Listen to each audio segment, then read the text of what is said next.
مرد کی گواہی ایک اور عورت کی دو کی گواہی ایک مرد کے برابر شریعت نے رکھی۔ اب یہاں پہ باطل بہت بڑا پروپیگنڈا کرتا ہے کہ بھئی عورت کی گواہی آدھی اور مرد کی گواہی پوری، یہ تو اسلام نے اچھا نہیں کیا۔ اسلام نے تو بہت اچھا کیا، آپ نے اسلام کو سمجھا ہی نہیں۔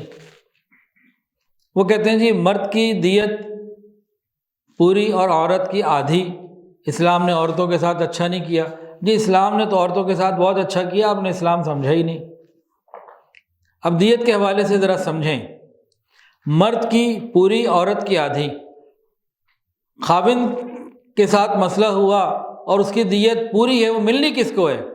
خاوند کو جو قبر میں پڑا ہے، یا بیوی کو، عورت کو جو گھر پہ موجود ہے، زندہ ہے؟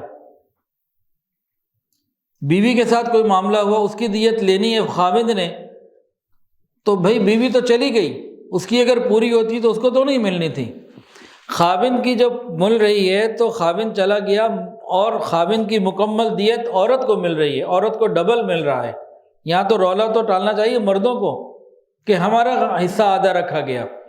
تو مرد کی دیت مل کس کو رہی ہے؟ عورت کو۔ عورت کی دیت مل رہی ہے مرد کو۔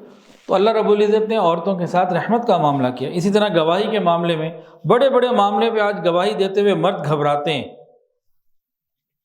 کہ جی گواہی دے دی تو پھر ہمارے جان کا خطرہ، ہماری عزت کا خطرہ، اور کتنے تحفظات ہوتے ہیں گواہی دینے کے لیے۔ لیکن عورت تو عورت ہوتی ہے، تو اللہ رب العزت نے عورت کو اکیلا نہیں چھوڑا، اس کے لیے آسانی فرمائی، رحمت فرمائی کہ دو عورتیں ہوں تو پیچھے دو خاندان ہوں گے۔